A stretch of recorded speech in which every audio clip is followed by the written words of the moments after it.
الحمد لله رب العالمين والصلاة والسلام على رسوله الكريم وعلى آله وصحبه أجمعين وبعد.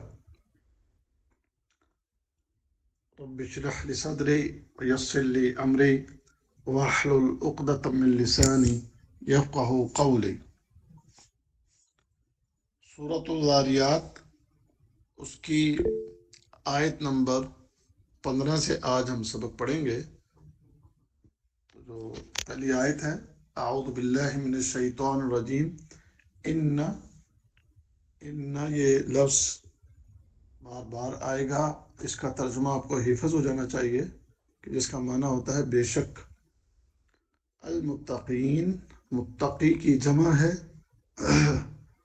تقوی والے جو ہیں یعنی جو لوگ تقوی اختیار کرتے ہیں، پرہیزگار، یعنی کہ بے شک پرہیزگار فی جنات و عیون، فی جنات باغات میں ہوں گے، وہ عیون اور چشموں میں ہوں گے.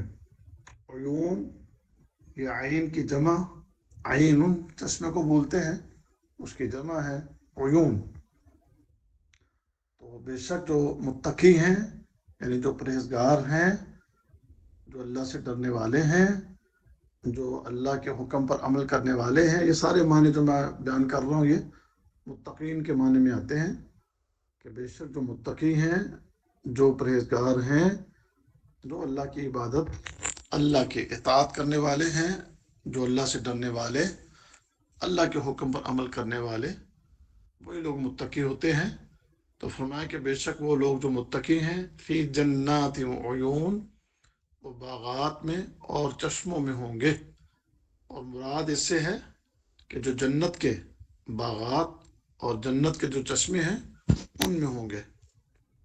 آخذین ما آتاہم ربہم، آخذین لینا یعنی لینے والے ہوں گے، ما آتاہم جو انہیں دے گا، ربہم ان کا رب، یعنی جو ان کا رب انہیں دے گا اسے لینے والے ہوں گے. کہاں پر؟ یعنی جنت کے اندر. انہم بے شک وہ، کانوا وہ تھے، قبل ذالک اس سے پہلے، محسنین نیکی کرنے والے، یعنی اس سے پہلے محسنین تھے، نیک عمل کرنے والے تھے. محسنین کی مزید وضاحت میں انشاءاللہ تشریح میں کروں گا. محسنین یہ محسن کی جمع ہے، جمع اس کی آتی ہے محسنون، اور محسنون سے محسنین. پھر اس کے بعد ہے کانوا قلیلا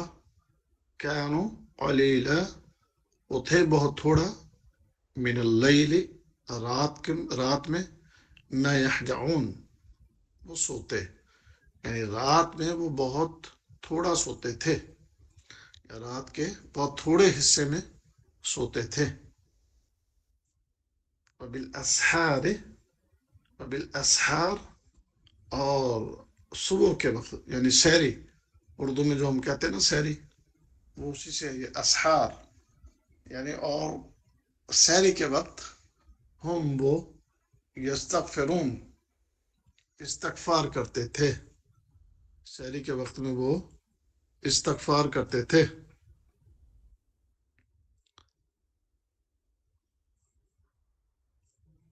وفی اموالہم اور اپنے اموال میں، یعنی جو ان کے اپنے مال تھے ان میں، حق للسائل یعنی سوال کرنے والے کے لیے حصہ تھا. حق حصہ تھا، للسائل سوال کرنے والے کے لیے، والمحروم اور جو تنگ دست تھا، یعنی ان کے جو مال تھے ان کے اموال میں سوال کرنے والے کے لیے اور تنگ دست کے لیے حصہ تھا. وفی الارض اور زمین میں، آیات نشانیاں ہیں، للموقنین یقین کرنے والوں کے لیے. وفی الارض اور زمین میں، آیات نشانیاں ہیں، للموقنین یقین کرنے والوں کے لیے. فی انفسکم، اور تمہاری ذات میں، یعنی تمہارے اپنے جو نفوس ہیں، جو تمہارے اپنے باڈیز ہیں، تمہارے جو اپنے جسم ہیں، فی انفسکم، اور تمہارے اپنے نفوس میں، نفسوں میں، تمہاری اپنی ذات میں، یعنی اس کے اندر بھی نشانیاں ہیں. افلا تبصرون، تو کیا تم دیکھتے نہیں؟ یعنی کہ جو پیچھے ہے نا، وفی الارض آیات للموقنین وفی انفسکم، تو یہ آیات یعنی نشانیاں جو ہیں وہ زمین کے اندر بھی نشانیاں ہیں، وفی انفسکم، اور تمہارے جو اپنے نفوس ہیں اس کے اندر بھی نشانیاں ہیں. تو افلا تبصرون، تو کیا تم دیکھتے، کیا تم نہیں دیکھتے؟ وفی السماء، اور آسمانوں میں، رزقکم، تمہارا رزق ہے، وما توعدون، اور جو تم سے وعدہ کیا جاتا ہے. توعدون، اسی کے اندر وعدہ، تو آسمانوں میں تمہارا رزق ہے، اور وہ جو جس کا تم سے وعدہ کیا جاتا ہے. فورب السماء والارض، فورب السماء والارض، پس قسم ہے رب کی. قسم اس میں واؤ قسم کے لیے ہے. یہ فا اور واؤ تو دونوں الگ الگ لفظ ہیں، ایک دیا ملا کے جو لکھے گئے ہیں. تو فا کا مطلب ہوتا ہے پس یا سو، تو واؤ قسم کے لیے، پس قسم ہے. اور رب السماء، آسمانوں کے رب کی، والارض، اور زمین کے، یعنی زمین و آسمان کے رب کی قسم ہے. انہ لحق، بے شک یہ حق ہے، یعنی یہ بات جو کی جا رہی ہے یہ بات حق ہے. مثل، اسی طرح، ما انکم تنطقون، کہ جس طرح تم بولتے ہو، یعنی جس طرح تمہیں اپنے بولنے کے اوپر یقین ہے کہ تمہاری یہ زبان بول رہی ہے، اور تمہارے بولے جانے والی اس زبان پر، ان لفظوں پر جیسے تمہارا یقین ہے، تو اسی طرح یہ بات جو اللہ تعالیٰ فرما رہے ہیں یہ باتیں میں بالکل حق اور سچ ہیں. تو یہیں تک کوشش کرتے ہیں مکمل کرنے کی سبق. تو آئیے پہلی آیت کے اوپر جو آج ہم نے پڑھی، آیت نمبر، جو آج کی پہلی آیت ہے، وہ اس کی تشریح کرتے ہیں ہم. آیت نمبر 15، ان المتقین فی جنات وعیون، بے شک جو متقی ہیں وہ باغات میں ہوں گے اور چشموں میں ہوں گے. مرنے کے بعد انسان کے جو حساب کتاب ہوں گے، تو حساب کتاب کے بعد لوگوں کے مختلف درجات ہوں گے. اور مختلف درجات میں کچھ لوگ بہت پہلے نمبروں پہ آئیں گے، اور جلد ہی کل قیامت کے دن کے اس سخت دن میں ان کا جلد حساب کتاب ہو کے ان کو اللہ تعالیٰ اپنی جنتوں میں داخل کر دے گا. تو ان سب سے ٹاپ پر آنے والے جو لوگ ہیں وہ لوگ ہیں کہ جن کا شمار متقین میں ہوتا ہے. یعنی ایک تو درجہ انبیاء کا ہے، تو انبیاء کے بعد، انبیاء کے نیچے جو لوگ ہیں، کیونکہ جو انبیاء ہوتے ہیں وہ سب سے زیادہ تقوی والے ہوتے ہیں، سب سے بڑے متقی. اس روئے زمین پر انسانوں میں اگر کوئی آئے ہیں تو وہ انبیاء ہیں. تو انبیاء کے بعد پھر باقی جو عوام ہے، ان لوگوں کے اندر درجہ بدرجہ انسان کے اندر کسی کے اندر زیادہ تقوی ہے، کسی کے اندر اس سے کم ہے، کسی کے اندر اس سے کم ہے. تو اس طرح جو پہلے نمبر پر سب سے پہلی فہرست میں اور جلدی جن کو اللہ تعالیٰ اپنے جنتوں میں داخل کرے گا، تو یہ وہ لوگ ہیں کہ جو بڑے تقوی والے. کیونکہ آگے ایک اور صفت اگلی آیت کے اندر بیان ہوئی ہے ان کی کہ یہ محسنین تھے. پھر اس سے اگلی آیت کے اندر بھی ان کی ایک صفت بیان ہوئی، بلکہ آگے ہم جیسے ساتھ ساتھ پڑھیں گے ہم آپ کو بتاتے ہیں. تو یہ تقوی والے، ان کے لیے جنتیں ہیں، جنت ہے، جنت میں باغات، اور پھر اس کے اندر چشمے ہیں. تو یہ اس کا سبب کیونکہ انہوں نے تقوی اختیار کیا، اللہ تعالیٰ کی عبادت کی، اللہ تعالیٰ کی اطاعت کی، اور اللہ کے حکم کے مطابق اپنے آپ کو پابند کر کے اپنے رب کے حکم کے مطابق انہوں نے زندگی بسر کی، تو قیامت کے دن پھر اللہ تعالیٰ بھی ان کا بڑا اکرام کرے گا اور انہیں بڑا پروٹوکول ملے گا، اور انہیں بغیر حساب کتاب کے اللہ اپنی جنتوں میں داخلے عطا فرمائے گا۔ اب ان کی صفات بیان ہوئی ہیں، وہ آگے اگلی آیت میں دیکھیں آپ۔ پہلی چیز فرمایا آخذین ما آتاہم ربہم، انہیں اللہ تعالیٰ دے گا، یعنی یہ اللہ تعالیٰ سے لینے والے ہوں گے جو بھی اللہ ان کو عطا کرے گا، تو اس دن اللہ کی عطا جو ہے وہ بے حساب ہوگی۔ اللہ تعالیٰ ہے جنت کو، خاص کر متقین کو جس طرح نوازے گا، اس کا یہاں دنیا کی زندگی میں کوئی انسان تصور بھی نہیں کر سکتا کہ وہاں جنت کے اندر اللہ تعالیٰ اپنے بندوں کو کیسی کیسی عظیم عظیم نعمتیں عطا فرما رہا ہوگا، کیونکہ ہماری آنکھوں پر ویسے بھی پٹی ہے، اور دور حاضر کے اندر ہم مادہ پرستی کے اس دور کے اندر دنیا کی حوث اور دنیا کے چمک دمک میں کھوئے ہوئے لوگوں کے سامنے جو ہے وہ جنت کے جو مناظر قرآن و حدیث میں بیان ہوئے ہیں، وہ مناظر اتنے ہمارے لوگوں کو اٹریکٹ نہیں کرتے، کیونکہ وہ چیزیں ان کی نظروں سے اوجھل ہیں، اور اللہ تعالیٰ ان کے بارے میں خبریں دیتا ہے۔ ہمیں شاید معاذ اللہ ہمارے لوگوں کی اکثریت، سب کی بات نہیں کر رہا میں، اکثریت کی بات کر رہا ہوں، بلکہ اب تو بہت بڑی تعداد وہ اس چیز سے بالکل ہی جو ہے وہ غافل ہو چکی، اور کیا جنت اور کیا جہنم اور کیا آخرت، اس کی طرف تو دھیان آج آپ یقین جانیں کہ آج نہ ہونے کے برابر آج صورتحال ہے ہمارے لوگوں کی۔ کہاں وہ صحابہ کے بعد کے ادوار، کچھ تابعین، تبع تابعین، صالحین، ان کے ادوار کے اندر پھر بھی ایک تڑپ ہوا کرتی تھی جنت کے لیے، اور فکر ہوا کرتی تھی جہنم سے بچنے کے لیے۔ تو خیر میں یہ عرض کر رہا ہوں کہ اس دن اللہ تعالیٰ عطا فرمائے گا اور یہ اپنے اللہ سے لے رہے ہوں گے، اور اس کی عطا کل قیامت کے دن بڑی عظیم ہوگی، بڑا وہاں پر اللہ کی طرف سے اہتمام ان کے لیے ہوگا کہ جس کا تصور اس دنیا میں کیا ہی نہیں جا سکتا۔ دنیا کے اندر کسی بڑے سے بڑے بادشاہ کے پاس بھی وہ چیزیں نہیں ہیں کہ جو وہاں پر ایک سب سے چھوٹے آخر میں جنت میں داخل ہونے والے بندے کو وہاں پر عطا کیا جائے گا۔ تو ذرا تصور کریں کہ جو سب سے آخر میں جنت میں آنے والا، اس کو جو وہاں پر بے حساب ملنا ہے اور دنیا کے بادشاہوں سے بھی زیادہ ملنا ہے، تو وہ جو پہلے درجے میں پاس ہونے والے اور پہلے درجے میں رب کی جنتوں میں داخل ہونے والے ہیں، ان کے لیے وہاں پر کیسی عطا ہوگی، اس کے بارے میں نہ کوئی دنیا کی عقل وہاں تک پہنچ سکتی ہے، اور نہ اس کو ہم اپنے لفظوں میں بیان کر سکتے ہیں۔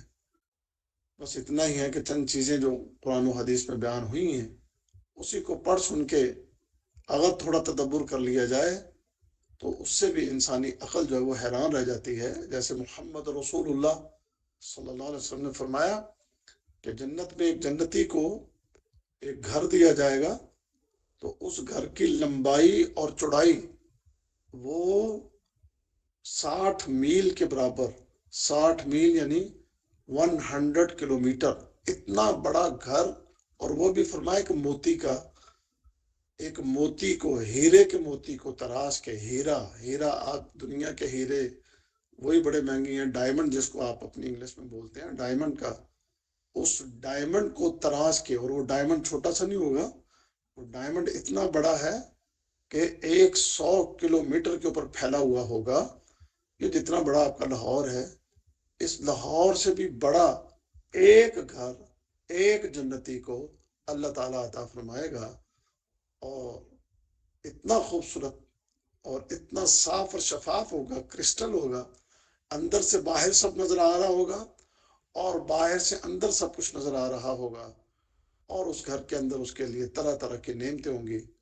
ذرا تصور کریں دنیا کے اندر ایسی کوئی بات ہم اپنے لیے، بلکہ دنیا کے اندر کسی بادشاہ کے پاس بھی ایسا گھر نہیں ہے، دنیا کے اندر کسی بڑے سے بڑے بادشاہ کے پاس بھی، جتنے بڑے بادشاہ پہلے گزر گئے جو آج موجود ہیں کل قیامت تک بھی آئیں گے، ان میں سے کسی کو بھی ایسا گھر نصیب نہیں ہونا جیسا ایک گھر، اور نہ جانے وہاں پر کئی گھر ایک ایک جنتی کو عطا ہوں گے، تو ایک ہی گھر کی یہ مثال ہے۔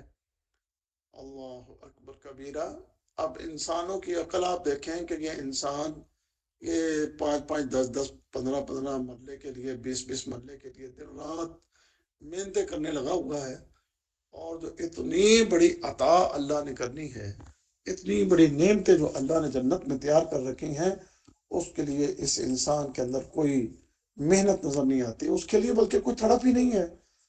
آج جہاں پر پتہ چل جائے کہ فلاں جگہ پر آپ کو یہ پلاٹ فری میں ملے گا یا آپ کو فلاں جگہ پہ گھر فری ملے گا تو تڑپ اٹھیں گے اور جناب لائنوں میں لگ جائیں گے اس گھر کو لینے کے لیے۔ لیکن جو گھر اللہ نے دینے کا وعدہ کیا ہے، اس گھر کی مثال اس پوری دنیا کے اندر نہیں ہے۔ ایسے گھروں کو لینے کے لیے اور پانے کے لیے یہ انسان کے اندر ذرا برابر نہ تڑپ نظر آتی ہے اور نہ ہی اس کے لیے کوئی محنت نظر آتی ہے۔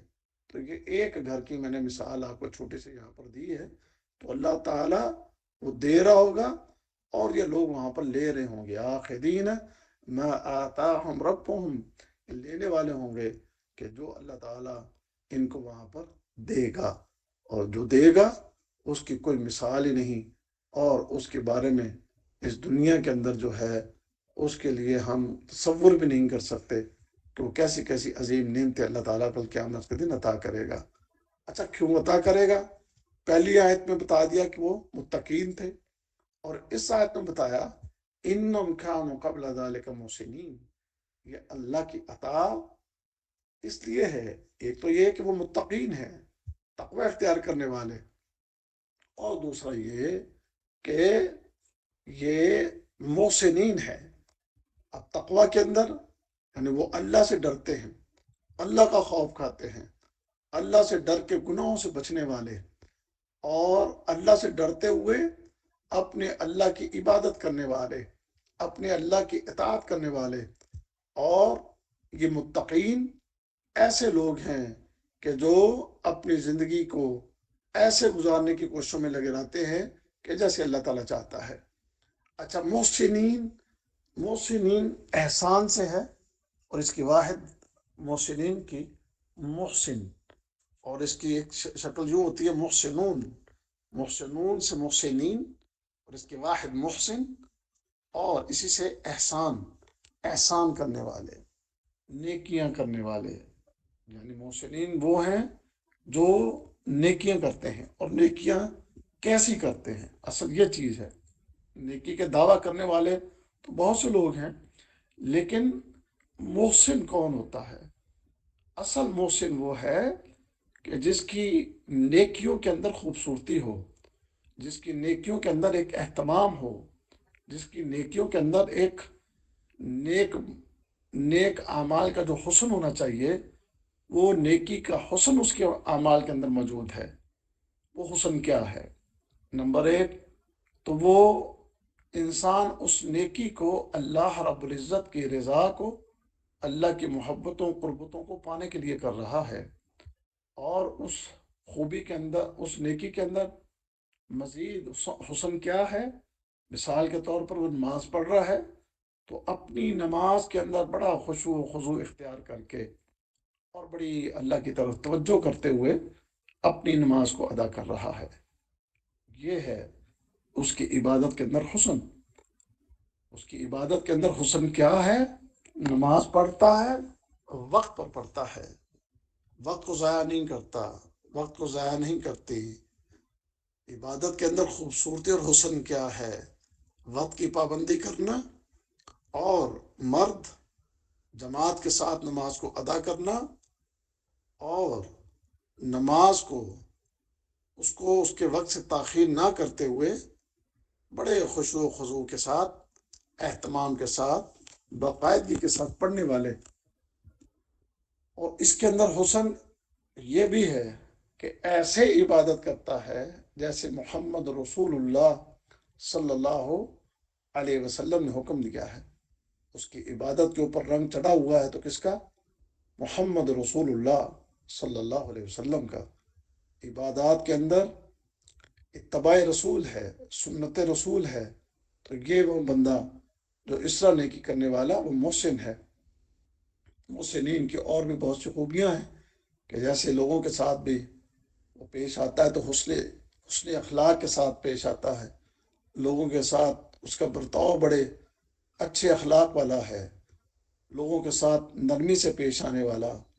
اور میں آپ کو یہاں ایک اور بات بتاؤں، اگر آپ تھوڑی توجہ دیں، یقیناً آپ کی توجہ ہوگی کہ میں نماز کو بہت زیادہ اہمیت دیتا ہوں، اور وہ صرف اس لیے کیونکہ قرآن و حدیث میں بھی عقیدہ توحید کے بعد سب سے زیادہ اگر کوئی اہمیت دی گئی ہے تو وہ نماز کو دی گئی ہے۔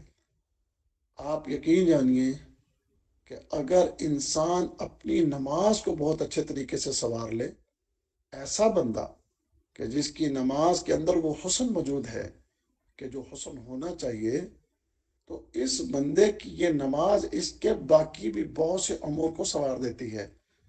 اس کی نماز اس کے اخلاق کو سنوار دیتی ہے، اس کی نماز اس کی آنکھوں کو سنوار دیتی ہے، اس کی نماز اس کی سماعت کو سنوار دیتی ہے، اس کی نماز اس کے دل کو سنوار دیتی ہے، اس کی نماز اس کے معاملات کو سنوار دیتی ہے، اس کی نماز اس کے ذہن کے جو بھی افکار ہیں اس کو سنوار دیتی ہے۔ نماز اس کے حال کو سنوار دیتی ہے، اس کے آنے والے وقت کو سنوار دیتی ہے، یہاں تک کہ اس کی آخرت کو بھی سنوار دیتی ہے۔ اس لیے بہت زیادہ اپنی نماز کے اوپر توجہ دیں، اللہ کا واسطہ۔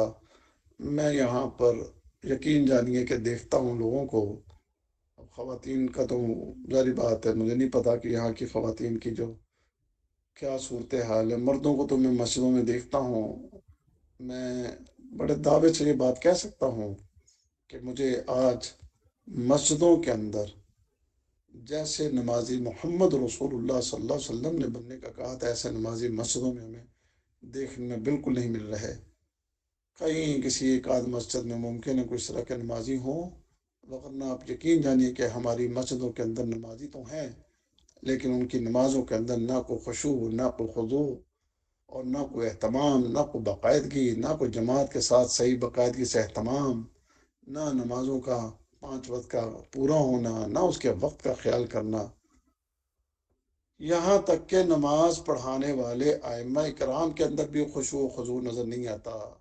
آج نمازیں پڑھانے والے مسلوں کے اوپر ہمارے قاریوں کے اندر بھی وہ خشوع و خضوع نظر نہیں آتا، نہ ائمہ کے اندر، نہ اماموں کے اندر، نہ خطیبوں کے اندر، اور نہ عامت الناس کے اندر آج وہ چیز نظر آتی ہے۔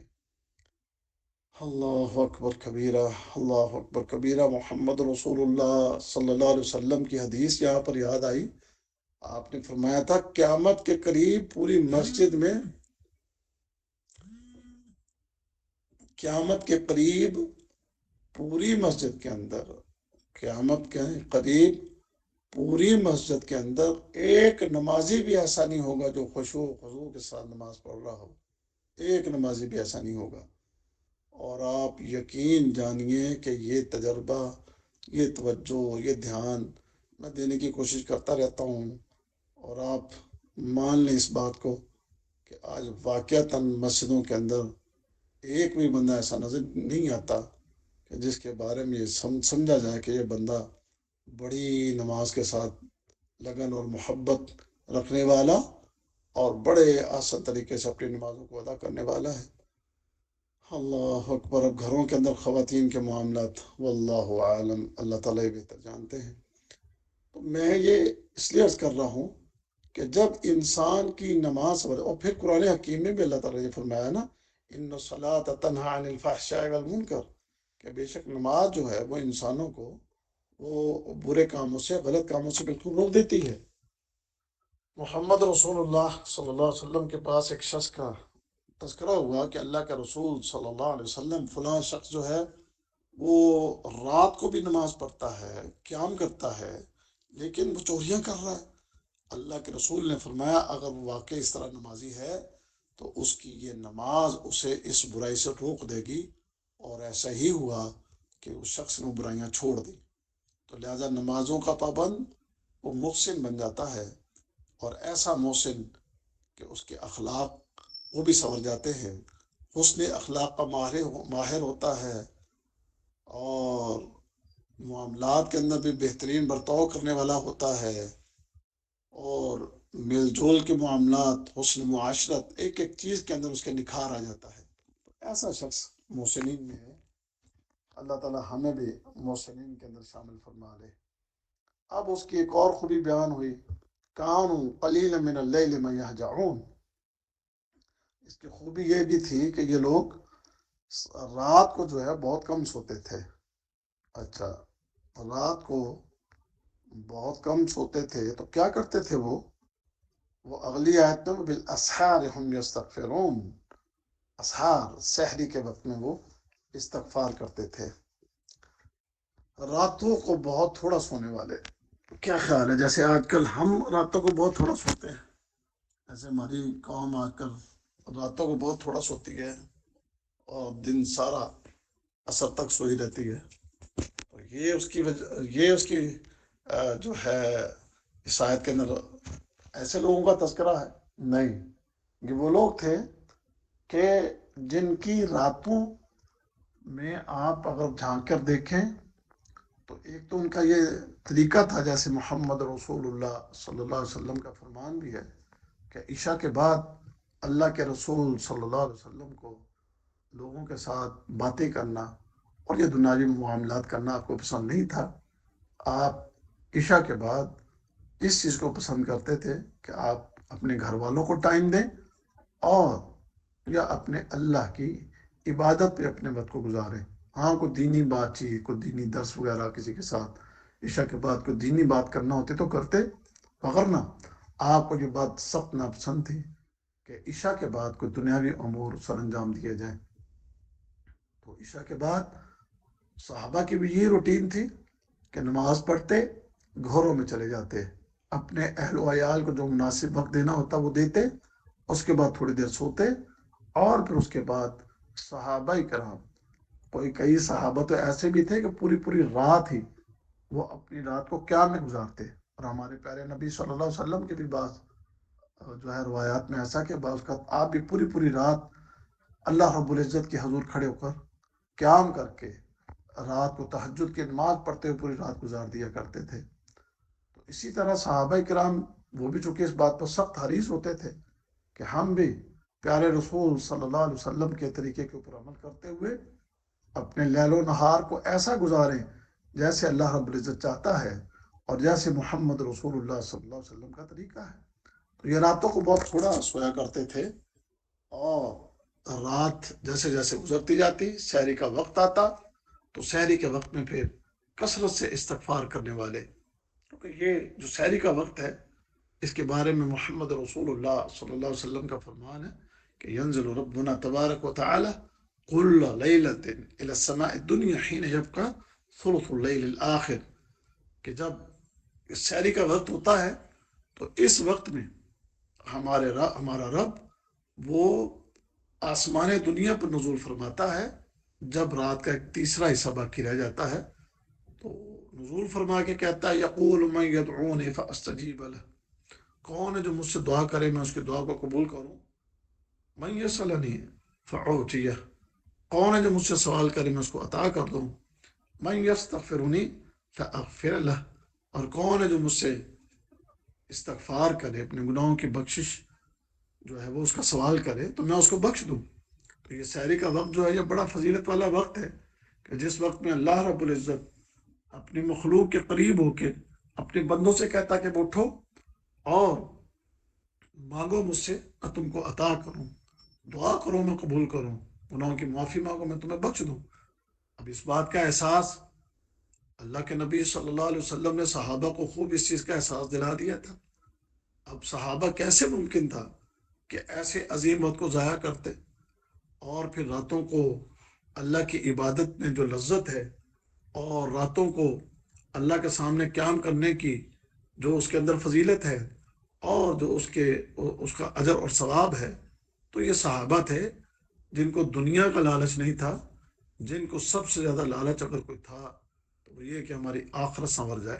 تو اپنی آخرت کو بنانے کے لیے اور اپنی آخرت کو سنوارنے کے لیے، جہنم سے بچنے کے لیے اور جنت کو پانے کے لیے یہ لوگ اپنی راتوں کو یوں سنوارتے تھے، یعنی اللہ کی عبادت کر کے، قیام اللیل کر کے، اور سحر کے وقت میں استغفار کر کے۔